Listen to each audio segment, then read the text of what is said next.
Hi everyone, this is Legendary Lou with Vital Media. On today's program, we're going to take a look at one of the most unusual board games ever developed, The Bottom Line. It's been called the better version of Monopoly. We're going to check it out. Now, everybody knows about Monopoly. There are hundreds of versions in many different languages with many different themes, everything from Star Wars Monopoly to Horse Monopoly, and even Sun-Made Raisins Monopoly. The one factor that unites all of these versions is that a lot of people really hate the game. For good reason. Once you start getting behind in Monopoly, it's very hard to get out. Someone gets on a roll, and it's a slow, bleeding death waiting for hours as others go bankrupt, while the winner is rubbing his hands maniacally, like a Scrooge learning he's thrown an entire neighborhood into the poorhouse.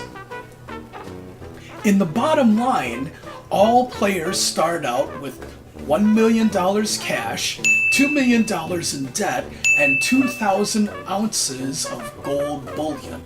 Similar to Monopoly, you acquire properties including storefronts, apartment buildings, and casinos. However, you're actually encouraged to go into debt and borrow money from the bank to buy these properties. Hey, I'm Max. I'm gonna teach you how to swim in debt. Lay all your loans on your bed, throw in your degree, and start swimming. The object of the game is to go completely out of debt, acquire $5 million, and buy out the bank. Now, a nice thing about this game is that you can be far behind in debt even late in the game and still come back to win. This game is bullshit!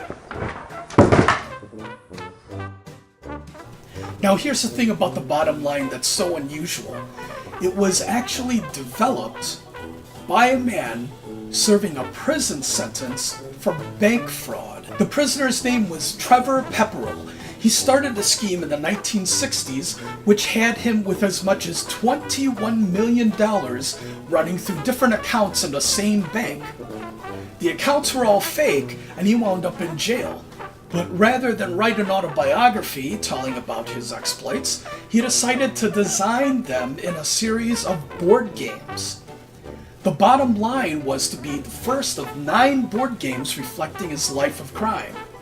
Now, how did he test out the game? With 500 of his fellow inmates at Wormwood Scrubs prison. With their help, Pepperell perfected his game and released it to the world. It's a shame that The Bottom Line is no longer in production since it could fit right in with today's economy.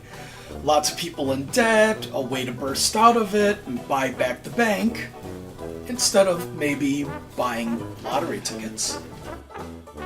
This game is bullshit!